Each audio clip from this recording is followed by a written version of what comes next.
So hey guys, welcome to another movie review. I apologize that this review is way later than planned. Once again, my work schedule got crazy. I did see this film way earlier than when I filmed this review, but here I am. I'm finally able to actually review this film for everybody.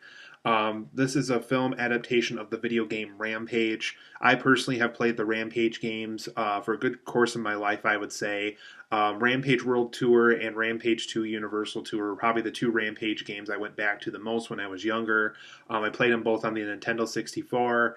I think I played the original arcade game a long time ago, and I've also played Rampage World Tour as an arcade game a long time ago. So I have a long history with the Rampage series. I also have Rampage Total Destruction for the PS2 from a while ago too. So I have a long history of this game series. So I was excited to hear that they did make a film adaptation of this video game series. But in this movie, you guys, outside of the video game series, this film is about a character played by Dwayne Johnson who works at this animal care center of sorts.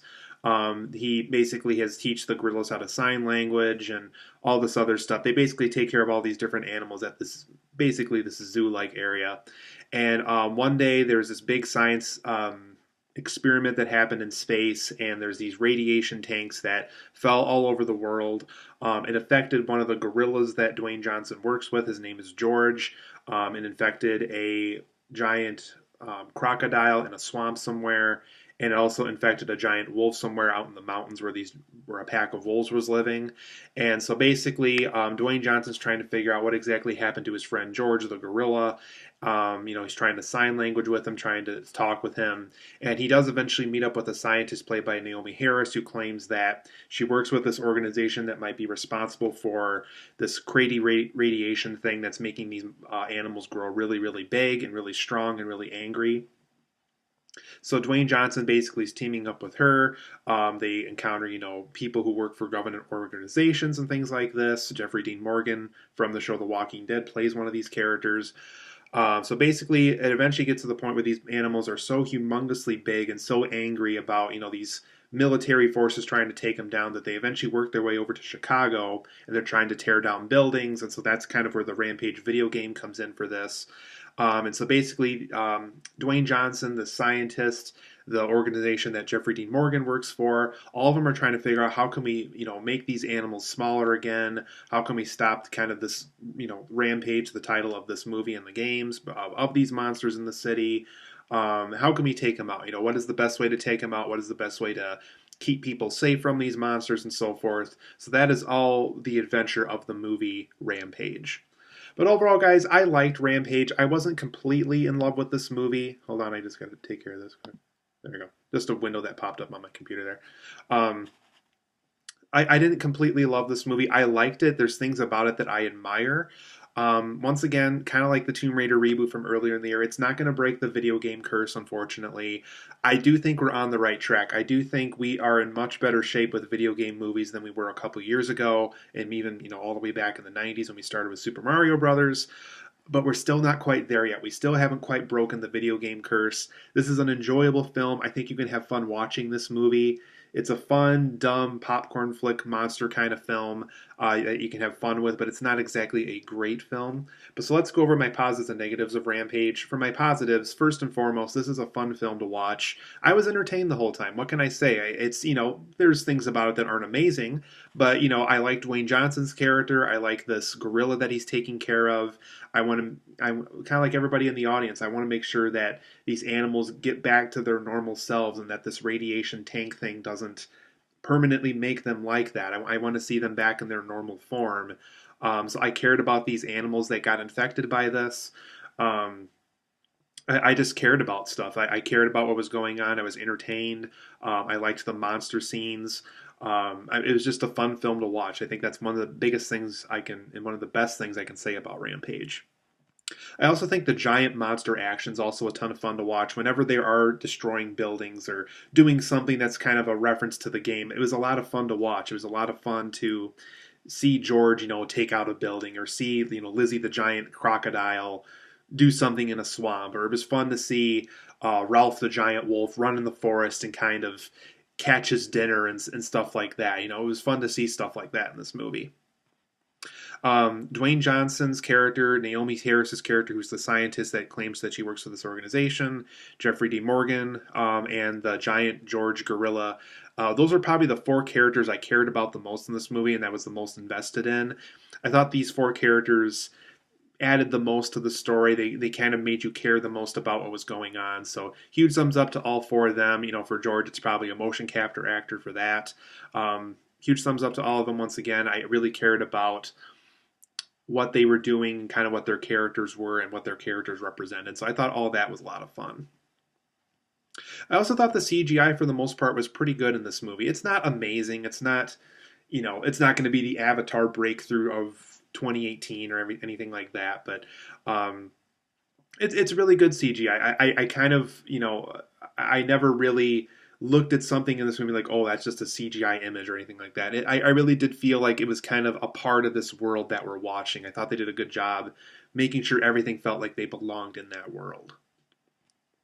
I also like the film's really loose theme, and I want to say loose here because I kind of had to think about this as I watched the entire film and kind of collected my thoughts with it. This is something for me that I personally gathered with this movie. I don't know if anybody else kind of got this message too, but it's a very, very loose theme in this movie. You kind of have to really look and dig for it to be able to see it.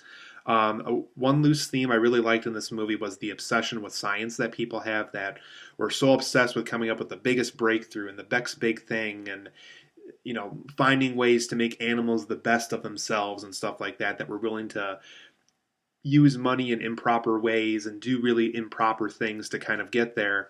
Once again, very, very loose theme, but when it's there, when you kind of think about it, I think it works well for this movie. There's also some impressive first-person views in this movie. I would say this is kind of the most present when Ralph the Wolf is kind of getting really big and kind of becoming the Ralph that we all know from the video games.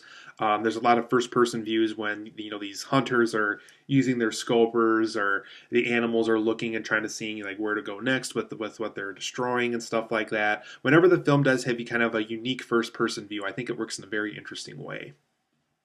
But for my negatives of this film, because like I said, this isn't the film that's going to break the video game curse.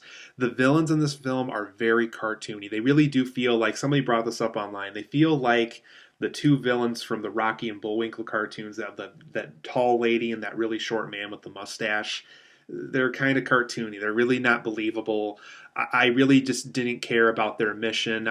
It would have meant something to this movie if they actually had a motivation for what they were doing, but they were just the cartoony villains where they're coming up with a scientific plan, ha ha ha ha ha. Like, it just really felt very cartoony and hokey, and I really did not buy into these two characters at all. One of them was like a police officer in Goosebumps, and Malin Akerman, if I pronounced her name correctly, she was like the ex-girlfriend of Ryan Reynolds in The Proposal, I think it was.